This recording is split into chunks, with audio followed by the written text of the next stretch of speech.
Hey modders, welcome back to ModifedRoll. We're sponsored by DM Dice. Use the code ModifedRoll or follow the link in the description to get 10% off all your adventuring needs. We're also sponsored by Arcanist Rum. Check them out and use code ModifedRoll to get 15% off all purchases and free shipping. So first of all guys, just really sorry about the delay on this episode. That was entirely my fault. I was trying to make some tweaks to our recording setup and unfortunately I made a bit of a mistake and all the audio we recorded for this originally was unusable, so we had to re-record it. That will also explain why this episode seems to be a little bit sort of narrative and exposition heavy. It's because we had already played through this once and I didn't want to make guys to remake a load of rules or fake a load of rules. So the bits that happened, I just sort of skipped and narrated them as if it was, happened the way we'd done it the first time. So apologies, that sounds a bit odd, but I just want to make the guys sort of repeat the same things and pretend they were doing it for the first time. But that's enough about that. Let's get back into this episode. In the last 2 episodes, our party were confronted with some of their deepest and most closely held fears. We rejoin them now as they awaken in the darkness of the cavern where they had previously confronted Lord Carlin. What awaits them as they come back to consciousness? Find out now in episode 33 of season 2 of ModifedRoll, Beneath the Earth.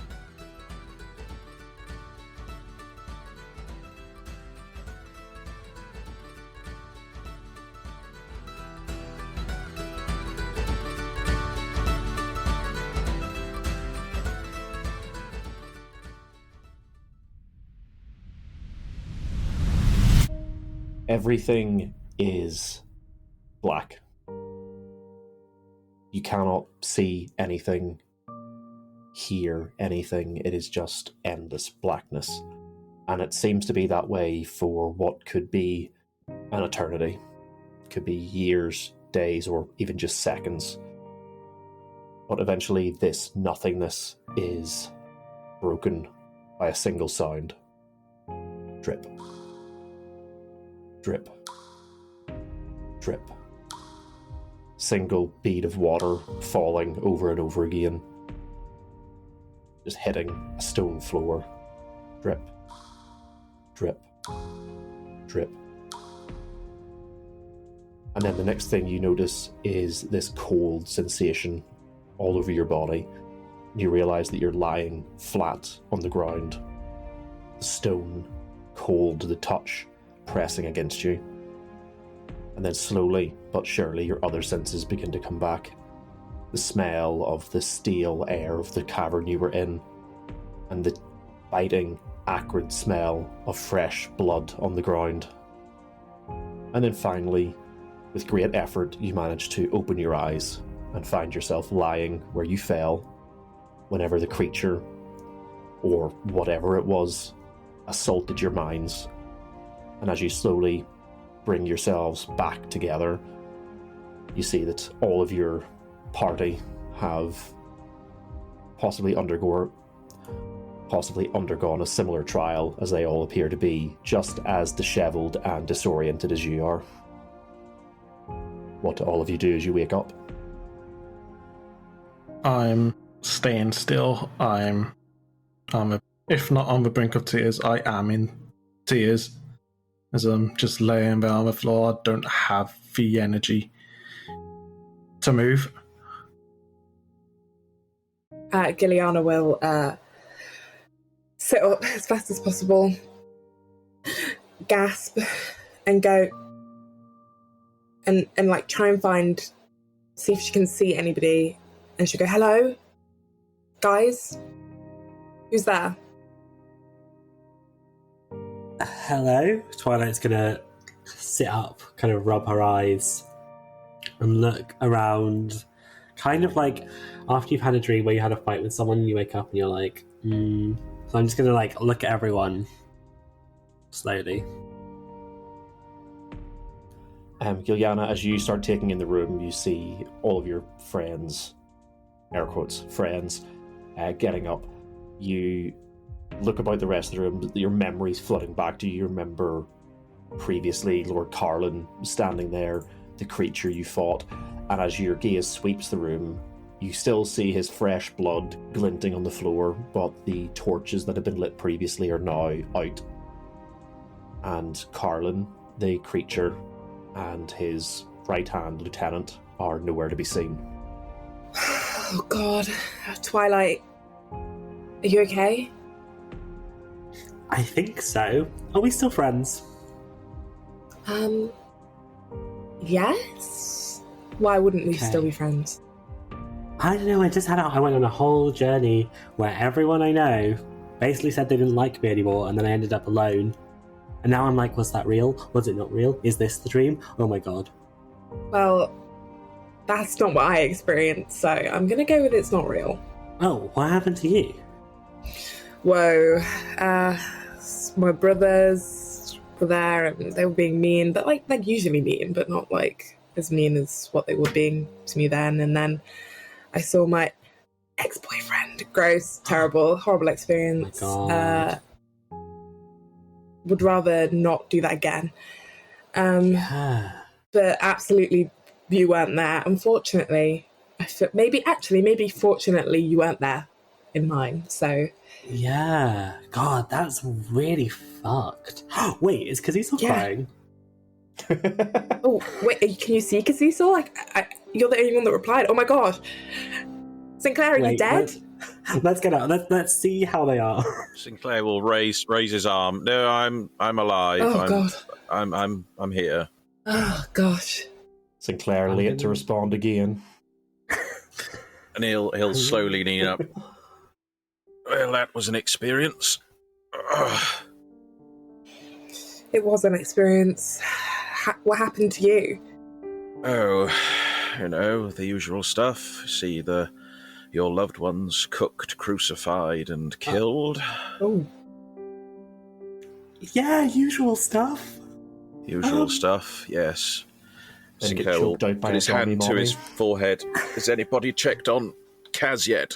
oh, I hear crying, and I saw him. I'm going to go over, and I will just go over and see how he is. Can I do a medicine check, see if he's hurt or if it's all emotional? You absolutely can. As Twilight starts looking you over, Cecil, would you be doing anything? I reach up for the ruby I'll be reaching for it to see if it's still there from, Yeah. after my dream. You reach up and move your hand towards where it normally would be, and you feel that cold, sharp edge of the faceted ruby surface. I'm not worthy. Am I worthy? I rolled a 19 on my medicine check. I know he's probably not hurt, but He isn't hurt. He is obviously quite visibly upset, and just for the record, he said, "I'm not worthy, not I'm not a ruby." oh. I was like, Ruby? Hello? I thought it said Ruby Okay. as well. I was like, who's Ruby? I'm not worthy. No, you're not worthy. You're I'm not just worthy. gonna- Shut up, Cecil. I'm just gonna... Look, you were mean to me in my dream. Exactly. How dare you? I'm just gonna, hug him? Question mark? But not smother, just a side hug. I'm just kind of awkwardly still just sat there, just contemplating everything that I've seen in my dream. Trying to come to terms of what was real, what wasn't, if any of it was real. And so he's not quite... I wouldn't say he's not quite aware of the here and now. He's so focused on what he saw that he's kind of, I'd say, almost autopilot.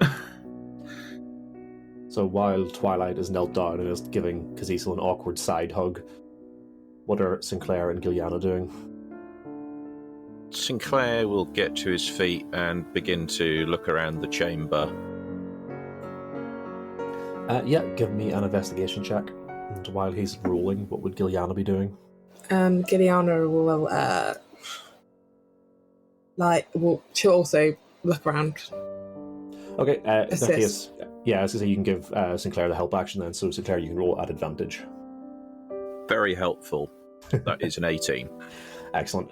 You get up, sort of, Cazizal still sort of sat, knees up, probably looking a bit, looking into the middle distance.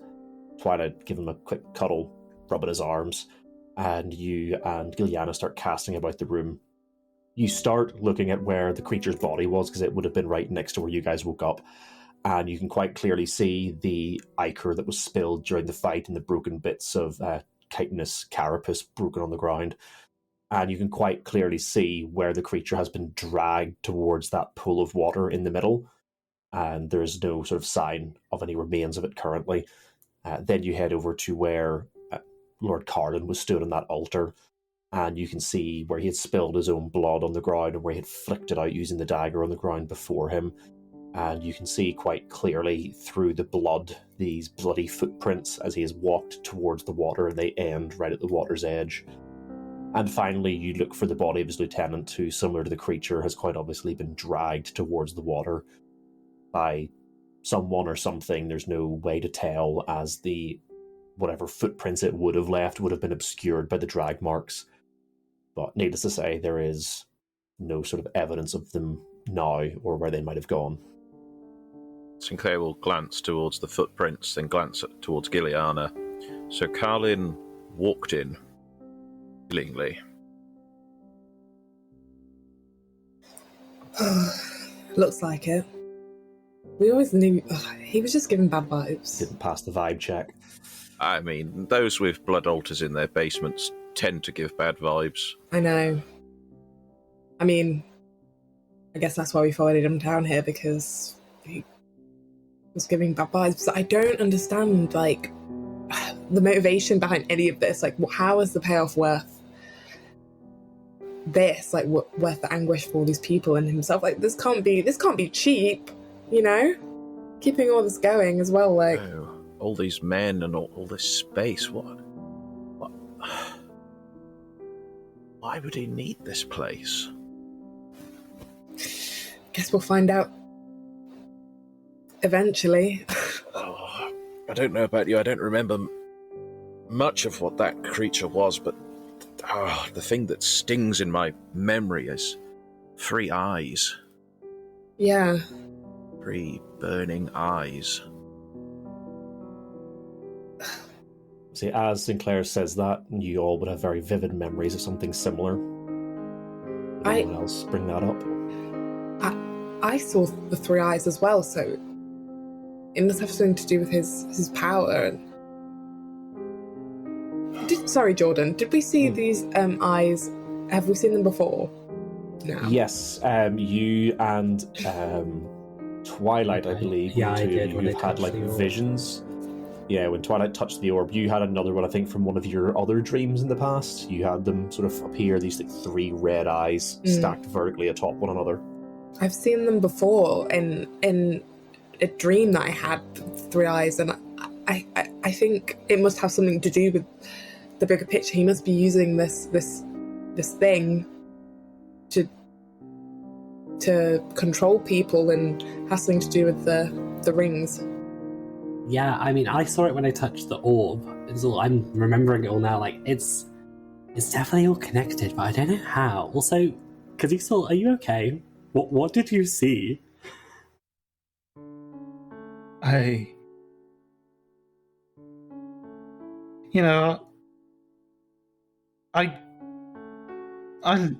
grew up with, in a monastery,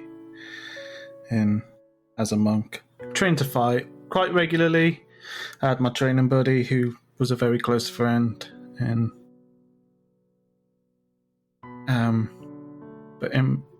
I saw we were fighting, but he was trying to kill me. As you're training, you're not trying to hurt each other, you're just trying to,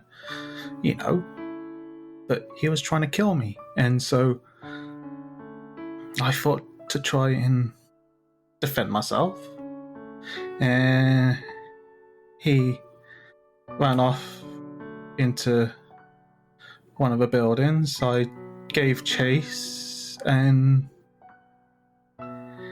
I saw my mentor, and he accused me of. He didn't accuse me. He told me that I was too angry, too full of anger. This ruby. That's, you probably wonder what that's for. Dragonborn with a ruby in front of him. So when you graduate from a monastery, if you graduate, usually marked by one of the dragon gods. And usually there's the two obvious ones, but everyone knows about. But there's one that's hardly spoken of. Sardior is a ruby dragon. And this is his mark, but he's known as a sleeping dragon. Anyway, I'm getting off topic, but he grabbed the ruby and crushed it. Told me I wasn't worthy enough to graduate. Next minute, I know I'm in front of Sardiel, and telling me I'm not worthy of his mark and all that kind of stuff. And am I doing enough? I'm meant to be collecting rubies to reawake Sardiel. I haven't collected anything yet. Am I doing enough? Am I doing okay? I mean, we didn't know that you were trying to collect rubies. I was going to ask about your jewel, but I kind of thought it was rude to ask about the floating gem on your head. But that's good to know. But, now we know that you are collecting rubies, then we can all help you. And, yeah. You can get to your goal faster. I mean, sharing is caring is what I read that somewhere, and my family definitely wouldn't have said that, but I definitely read that in a book. And I think that I think you're doing enough, and you're definitely worthy of doing it. And to be honest, we have not had an easy time of it. When have you, amethyst, jewels, when have we had time to see any rubies, that's a lot of jewels. I wouldn't hold it against you personally if it was me making the judgment. Would you guys agree? Yeah, no, completely. And as you say, now we can help you. We can be on the ruby quest with you. Yeah, Sinclair will walk towards him. We've had a lot of stress. But we know your path now and we can help you. And he'll offer his hand to help Kazizel up. It takes me a minute to kind of try and snap myself out of my thought, and then I grab Sinclair's hand and try and pick myself back up. Yeah, there we are. Back on your own 2 feet. As you guys stand up, the echoes of whatever that was that happened to you all previously still reverberating in your minds. You turn to face the rest of this challenge together and make your ways out of the door. You head back out through the doorway and climb those stone steps, exiting through the secret entrance that you found in that odd, just strange chapel full of just thrown together pieces of imagery and text.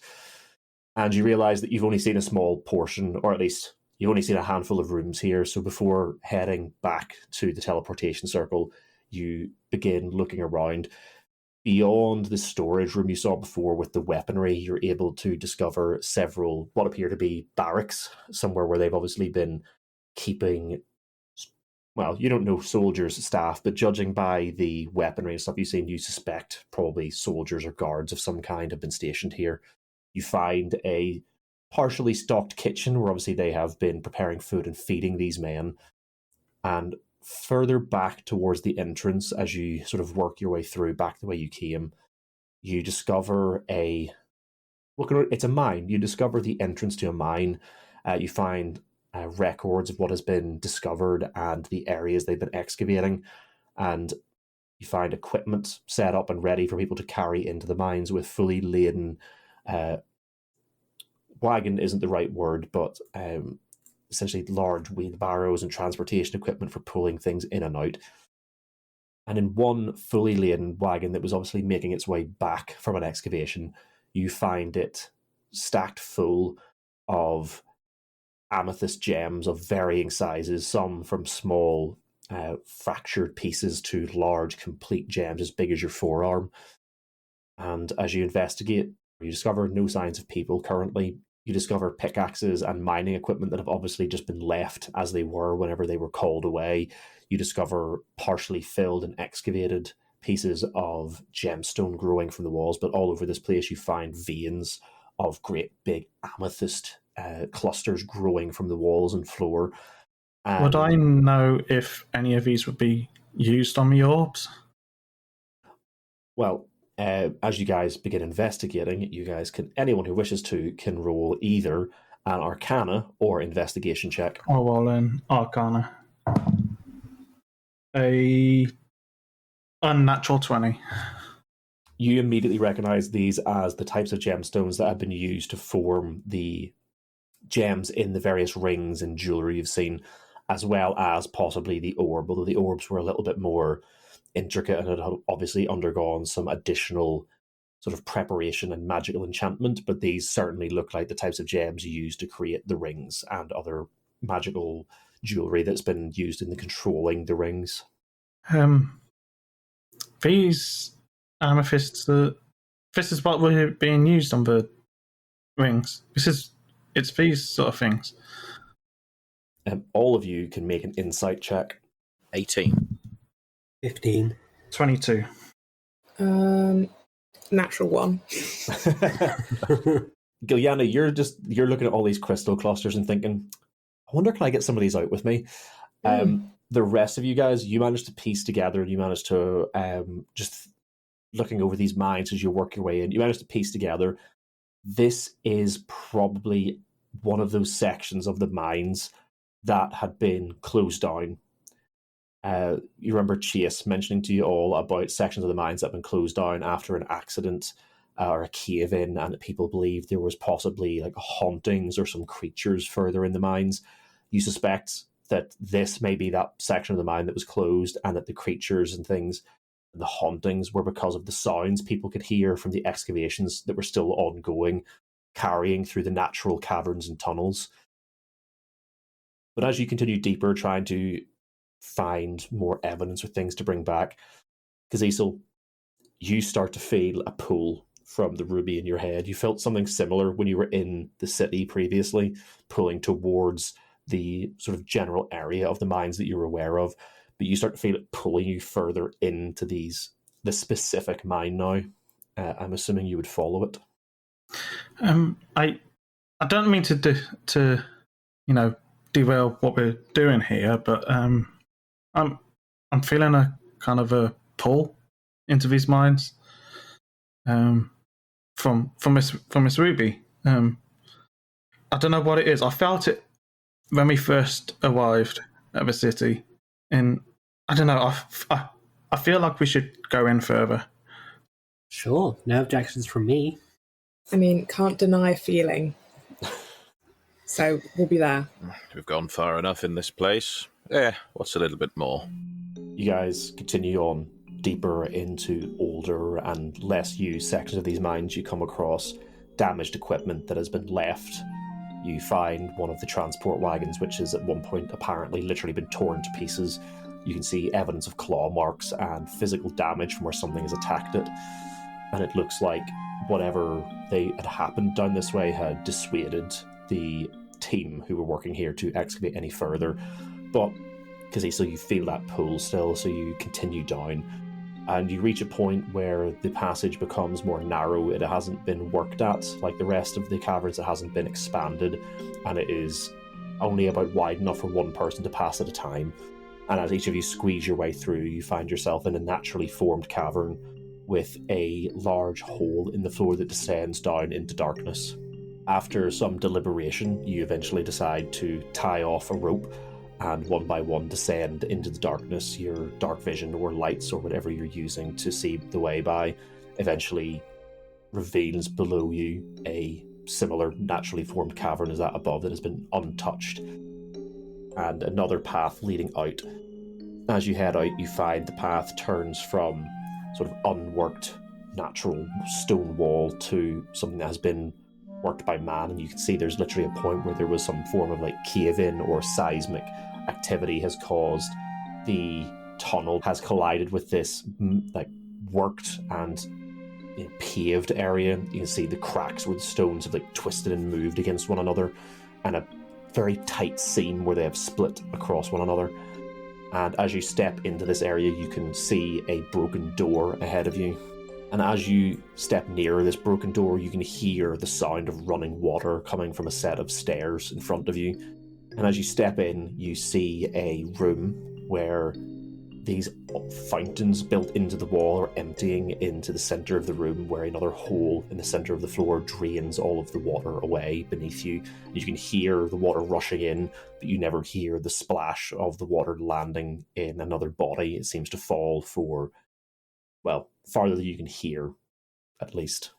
Am I feeling the pull towards the hole, or...? The pull, as you're stood in the doorway, it seems to be coming from into the room, but as you step into the room and move through, splashing into the ankle-deep water, you realise the pool isn't coming from the hole, but from the opposite wall, which doesn't appear to have a door or anything in it, just seems to be worked stone. I know this probably looks like a dead end, but I'm still feeling the pull. It's not down that hole. You don't need to go down in there. I'm feeling it over there, and I'm pointing towards the direction that I'm feeling the pull, towards what looks like just a wall. I wonder if it's a secret door. Ooh, good idea, Twilight. Maybe we should knock, see if it's hollow. Yeah. We'll go over and knock. You knock on the bare stone, and even if it is hollow, it's definitely thick stone, so you just end up hitting stone. But with Kazisel's knowledge that there is obviously something beyond this point, between the four of you sort of working your way over the wall and investigating, you eventually discover that there is a very almost invisible seam down one side, and through a bit of work and investigation, you discover a way of sort of pushing on just the right point of the door where it sits on a very meticulously aligned hinge, and the whole door swings open to reveal another set of stairs leading further down. As you step down into the room in complete darkness, I assume somebody with dark vision or a torch is leading, you spot in the center of the room on a raised altar is a large iron-bound wooden chest. The pull has only become stronger, Kazisel, as you near this. I will go to the chest, and I'm going to check it over for any traps. Yeah, give me an investigation check.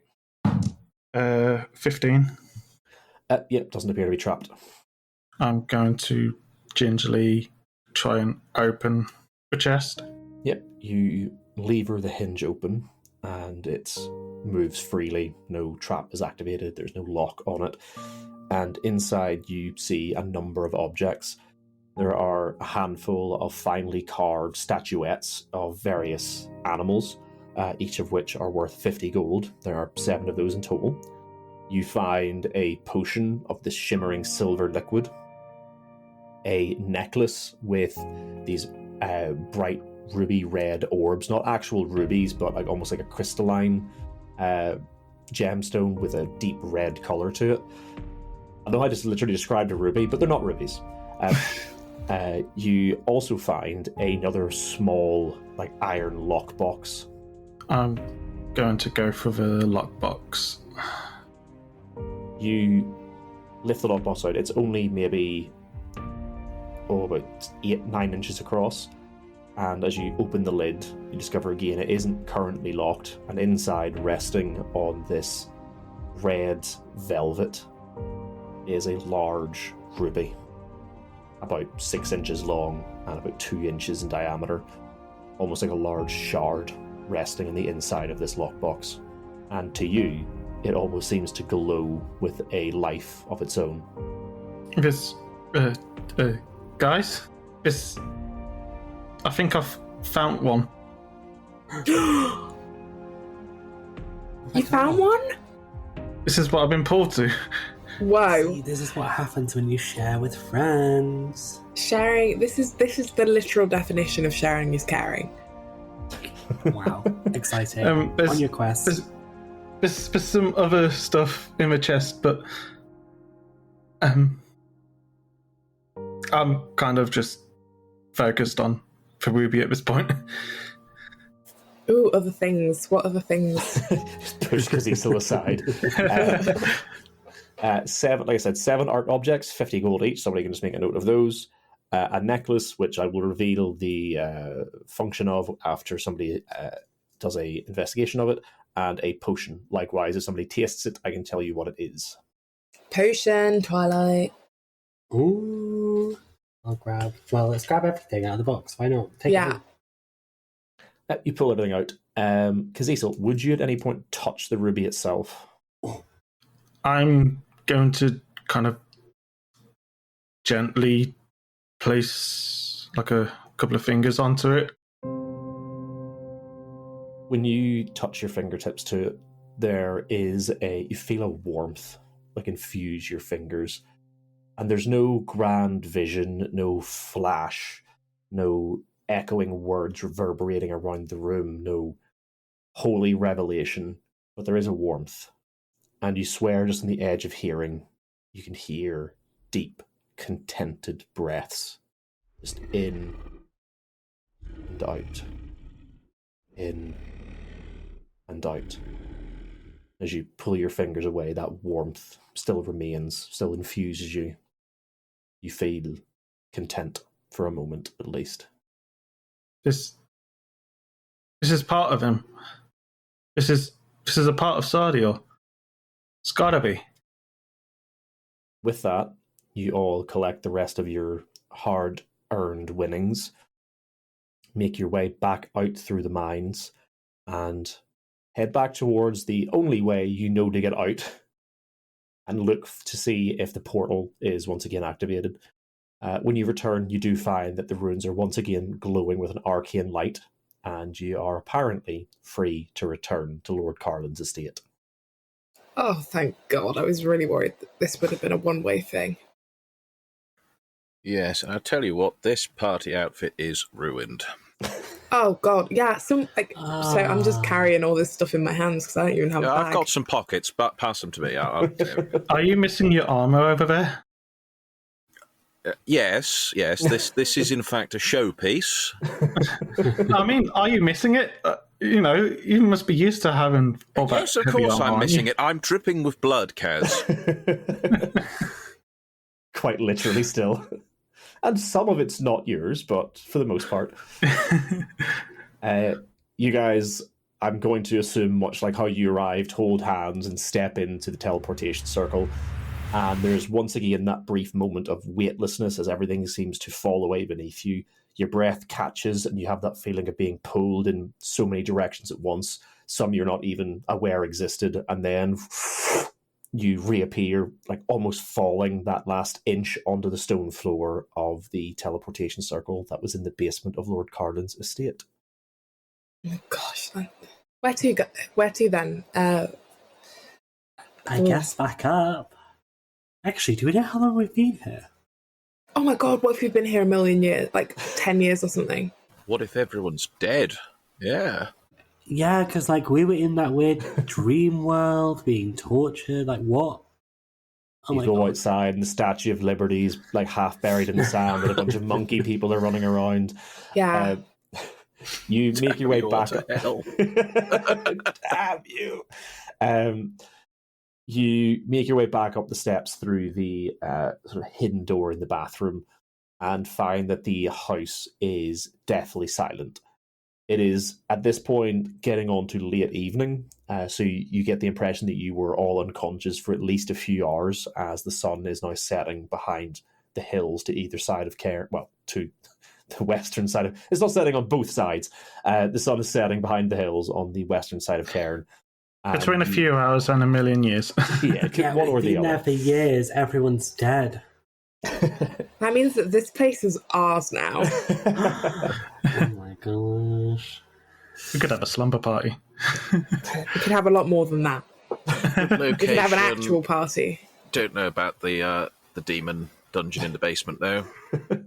But think about what you can do with it. It's prime real estate. Think about how many properties have a teleportation circle to a second basement. We could make a lot of money off of this. Mm-hmm. You make your way out through the house, looking for the signs of anyone, and you step out of the house and see sort of halfway down the path that would lead out of the grounds of the estate, Chase, or Lord Fennec, stood chatting to Lord Harlow and Lady Asper with several attendants around them. Every so often, one will come running up the lane towards them, deliver a message, and then head off again with some missive or message to deliver someone else. Several guards also stand nearby, keeping an eye on things, with several watching the house. And in fact, as soon as you step out of the door, one of them calls to Lord White, who turns weapon ready, but upon seeing you all lowers it, and you can see him relax visibly as Lord Fennec sort of starts stepping towards you all. Oh, thank the gods, you're all okay.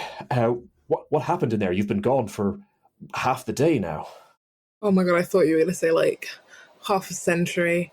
Well, if it has been half a century, then I wouldn't be aware. For us, it at least has been a few hours. Why? Did something go wrong?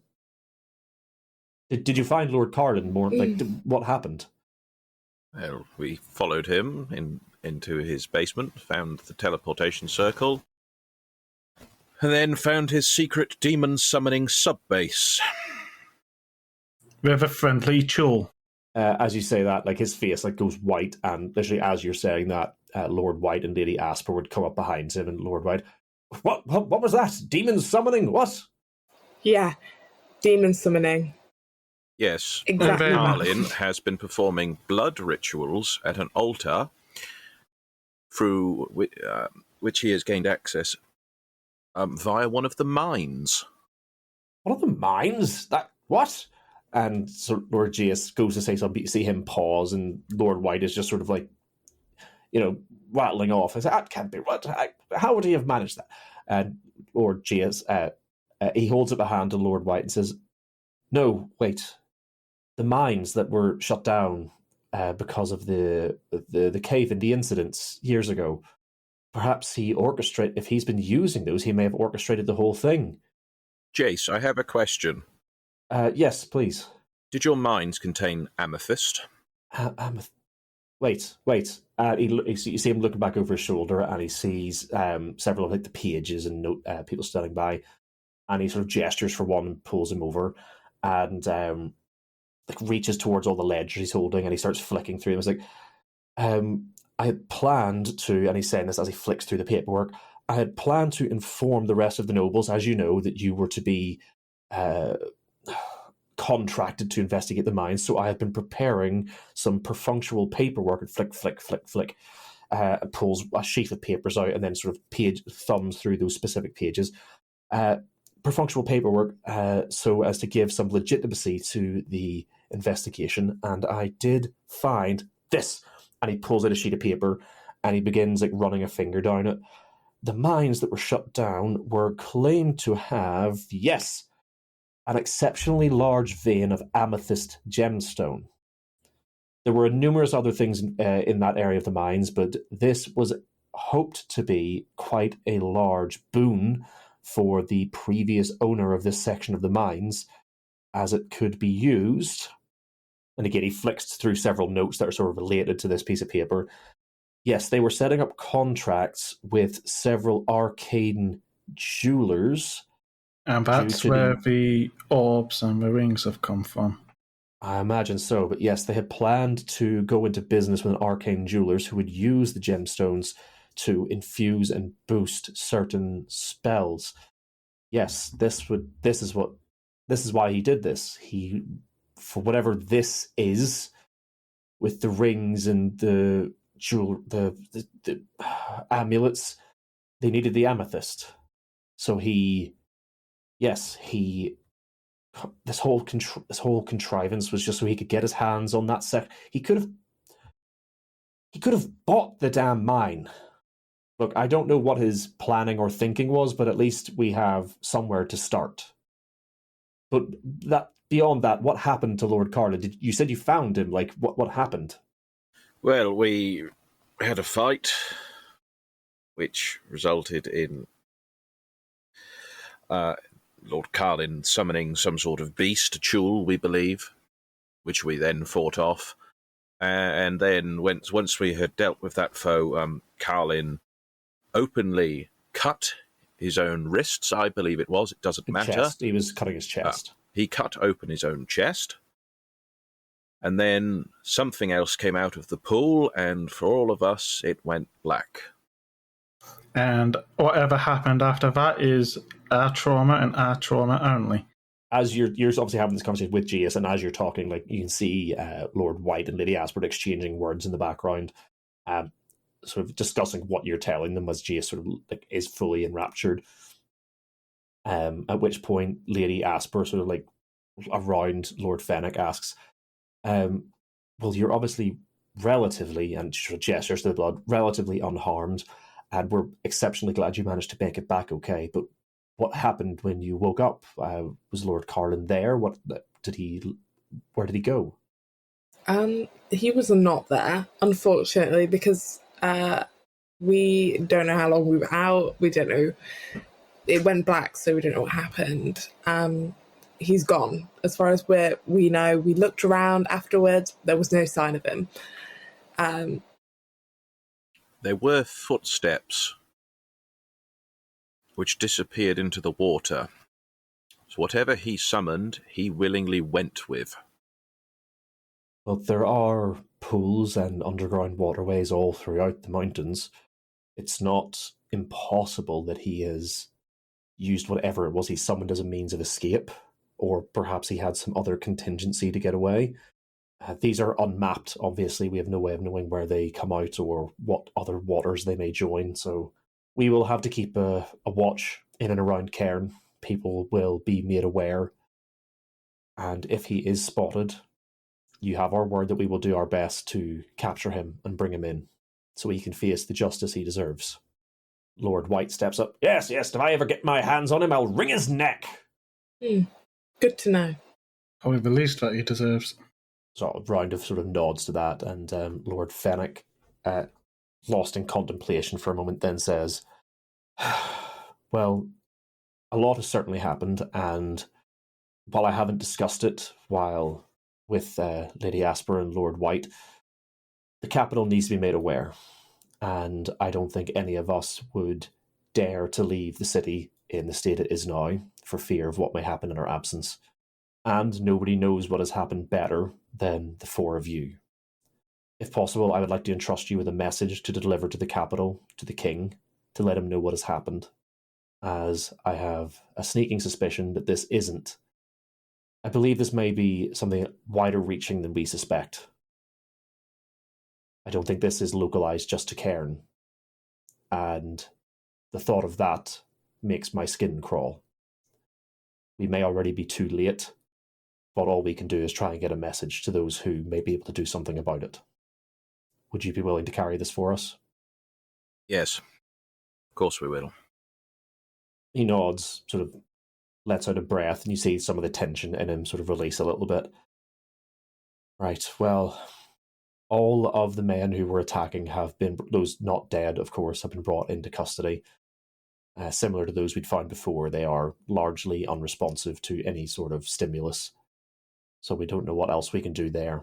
But rest assured, Lord Carlin's estate will be thoroughly searched. And if possible, we will investigate those mines ourselves to see if we can find any further evidence of what he was doing.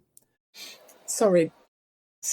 Did I ever give that necklace I found to anyone? I can't remember, because it's been about 2 months. You've still got it, I think. I mean, I have this as extra proof that I found in his office when I was completely eagerly looking around the place. And Totally then not robbing the place. I can't touch this thing, can I? So I'm going to have to use Mage Hand to... I mean, at no point have you tried... oh, no, you did try to, I think, at some point, and I made you roll a bunch of checks. So, yeah. Oh, no, that was for breaking into it. I don't think you ever actually touched that thing with your hands because you were super nervous about doing so. Yeah. But yeah, you use Mage Hand, you pull it out, it's all wrapped up still in the little parcel that you made. And he takes it and holds it in the same sort of like thing that you've wrapped it in and said, I will make sure that somebody in the city with some form of arcane training investigates this, and we'll see what we can learn about it at least. But for now, you're all quite obviously injured and in need of some rest. Please go and recover. Try and relax tonight. We'll make preparations for transport to take you on to Belgravia, the capital, and we will provide what we can to ease the journey. But for now, please go and recover and relax. We will send word tomorrow when everything is ready. Thank you. Thank you, Jace. He nods. And as you guys go to head down the path, you're only a few steps away when Lady Asper, you hear her step quickly to catch up to you, and as you're stopped to look back, she approaches and says, just before you go, if you're heading to the capital, I would like to do what I can to help. We have a home in Belgravia that was owned by my late husband. I tend to avoid the capital where possible, so I will prepare some documents that will give you free reign of the estate while you're staying there. Please feel free to use it as you see fit. I will make sure that those in the city are aware of your arrival so it is prepared ahead of time. That's very kind of you, Lady Asper. You have all of our thanks. It is the least I can do, and honestly, I just hate the idea of it going unused, but due to the nature of my position and the passing of my husband, I prefer to avoid the politics and doublespeak of the courts in the capital. I much prefer it out here in Cairn with, for the most part, and at this point there's a little not mean, but like almost like a joking side eye at Lord Fennec. At least mostly straight-spoken nobles out here. But please, you tarry too long with me. Go, rest, recover, and I'm sure I will see you before you leave with the documents. So you guys head on back to the Ember Hearth Gate Inn. You arrive to find that a messenger has already been sent ahead of you, and you discover that any food or drink you would wish for the evening has already been paid for by Lord White. And you're given time to recover. Is there anything in particular this evening you guys would want to do ahead of leaving tomorrow? Or bearing in mind, you probably won't be leaving until later in the day tomorrow, so you can have some time to do some stuff tomorrow if you want as well. Yes, Sinclair say after they've had food and that, we'll take some time and study this necklace we picked up in the chest. Yep. I wouldn't worry about short rest, long resting, because nothing's going to happen in between. I'm not that mean. You discover that there's a necklace of fireballs with 5 charges. After Sinclair's finished studying it and realizes what it is, he'll turn it to everybody. This is a necklace of fireballs. What? So does it like shoot fireballs? Yes. Does it become a fireball? No. It allows the wearer to essentially cast a spell. So the mechanics off the top of my head, because I'm not looking at the stats for this, I just remember it. The way it works is it has 5 little orbs, the things that look kind of like rubies but aren't actually rubies. They're just like a clear crystal but with like a fiery central color to it. You would pluck one of those from its casing and throw it, and when you do, it casts the fireball spell.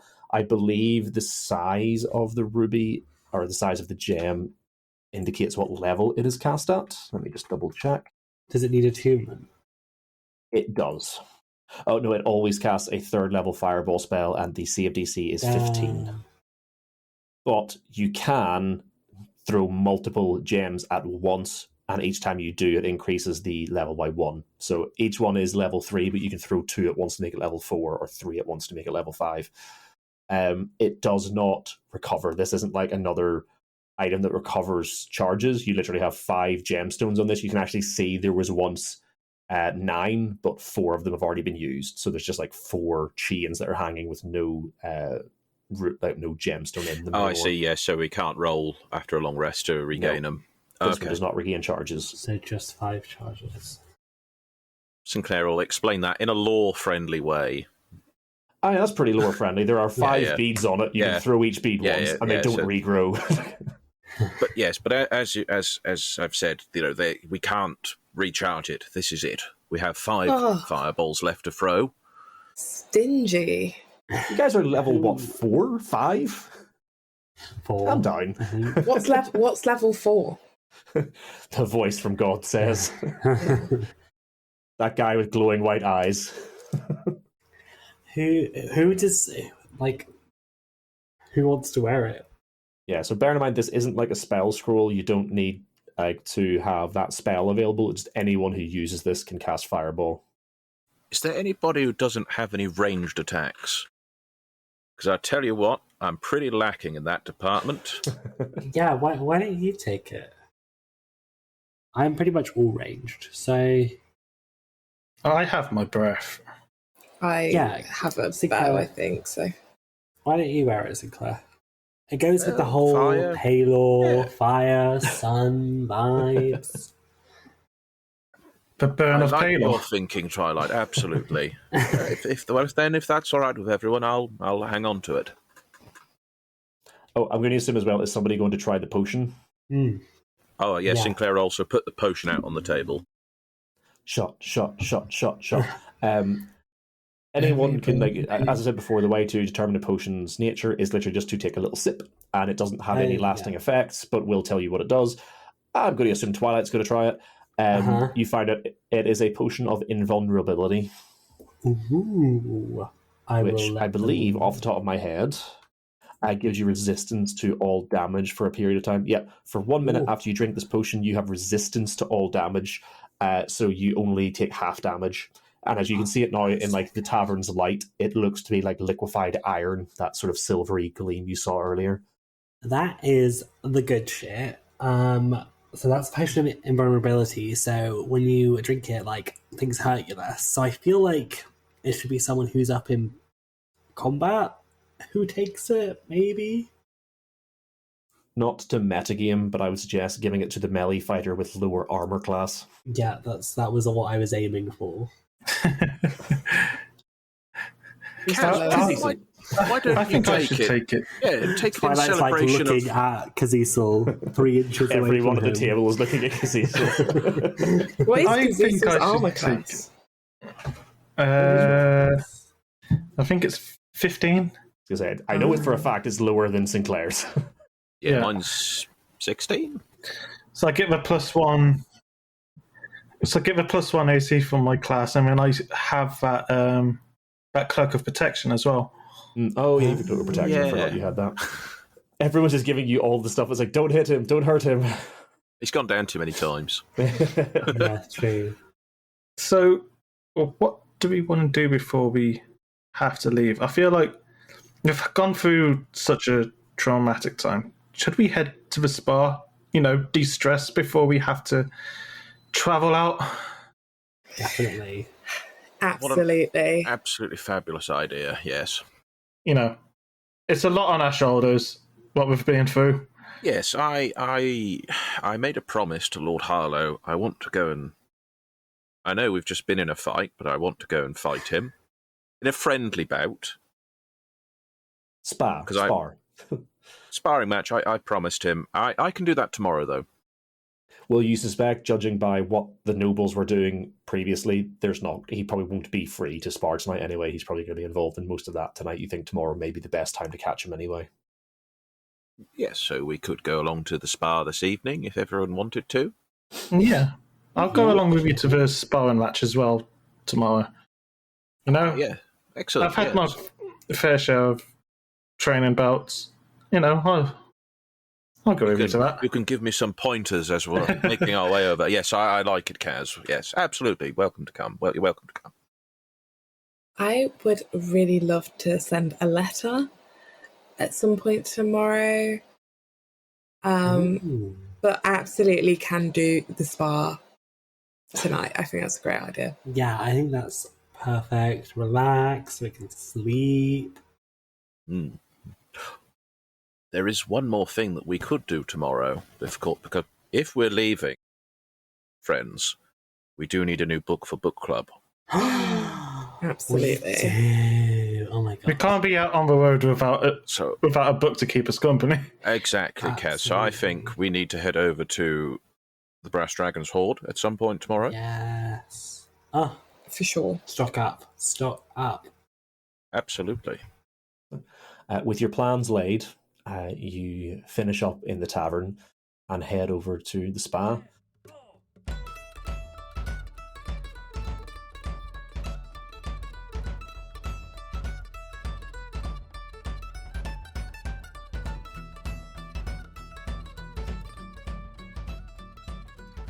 Well, that's it for this episode. Thanks very much for sticking with us. As usual, I would just like to thank Lixie B for our wonderful logo and Jeff for all of the fantastic art for our characters in Season 2. Don't forget you can check out more of Jeff's work on our online store where you can find his artwork used on our stickers and t-shirts. Also a massive shout out to the Stormweather Shanty Choir for allowing us to use their song Drunken Sailor as our intro and outro music. Also a massive thank you to our wonderful sponsors DM Dice and Arcanist Rum. Find links to both of their websites in our description. And finally, a massive shout out and thank you to all of our Patreon supporters who continue to support us in everything we do.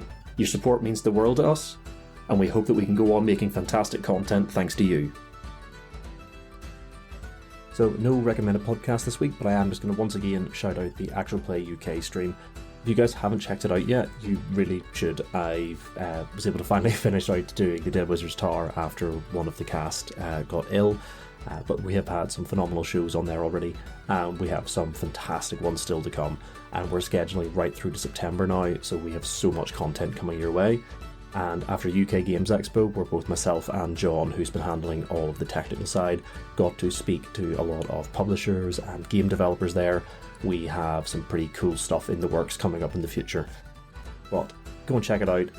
If you want some really silly fun, this coming Friday, the 23rd at I think 8 PM, I'm going to be on a stream with Natalia from Trolls of Two Ton Bridges, Zach from Realms of Peril and Glory, Matt from Merely Roleplayers, and Maddie from Realms of Peril and Glory, who will be putting us through her own homebrewed RPG called I'm Not Lion, an RPG about animal lawyers, where we are a group of lawyers acting as the defence and prosecution in the London Zoo legal system. It is going to be a just pile of silly fun, and I'm already looking forward to it. So if you're free this Saturday, the day this episode has released, definitely come and check that out. Well, other than that, just a quick special announcement, guys, as this is the first half of the last recording for the sort of arc finale. So this is going to round out the first arc of Season 2. We're going to have a brief break from recording the Season 2 stuff. This isn't going to be like the previous break after Season 1. This is literally just to give me a chance to write a bit of the next story. But we're going to have a ton of bonus stuff coming up in the meantime to fill out those spaces.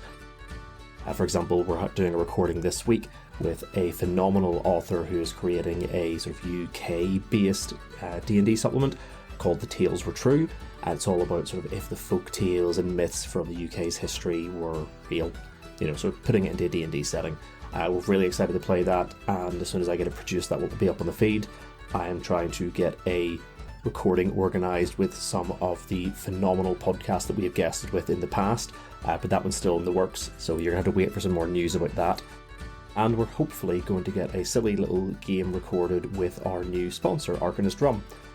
That one I'm hoping is going to be a lot of very silly fun, so keep an eye out for that as well. And we'll be doing one additional little bonus episode. If you guys are interested in submitting some questions to us, you can send us some questions about the podcast, about TTRPGs in general, or just about our lives. But obviously, don't make it weird.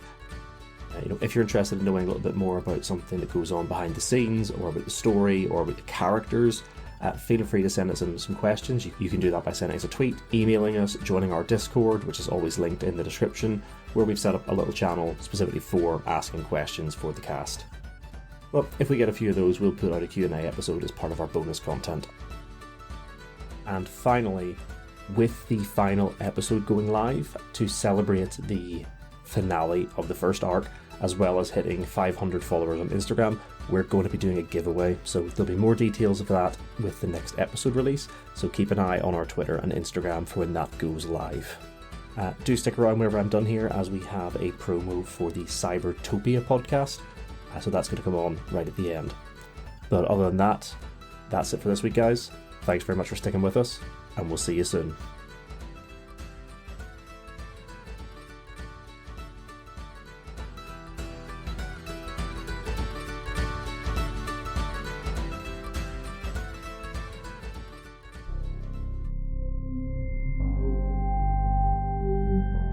Have you been looking for a break from the drudgery of the real world? What if the future wasn't so bleak? What if someone was to save us all? How would that look? I must know, does your microwave gun go ding when it's done shooting? Well, you're in luck, because Cybertopia is a rules-light TTRPG actual play that explores just such a reality. We've got this disco ball, which is pretty cool. We've got these 2 drones flying around in here, dodging in and out of the smoke. Check us out on your podcast app of choice, and hear our rolling cast of 16 fantastic players take on weird and wild missions that the corporate overlords need taken care of for totally altruistic and benevolent reasons. Okay, this time it's serious. I would like to turn my hacking hat backwards.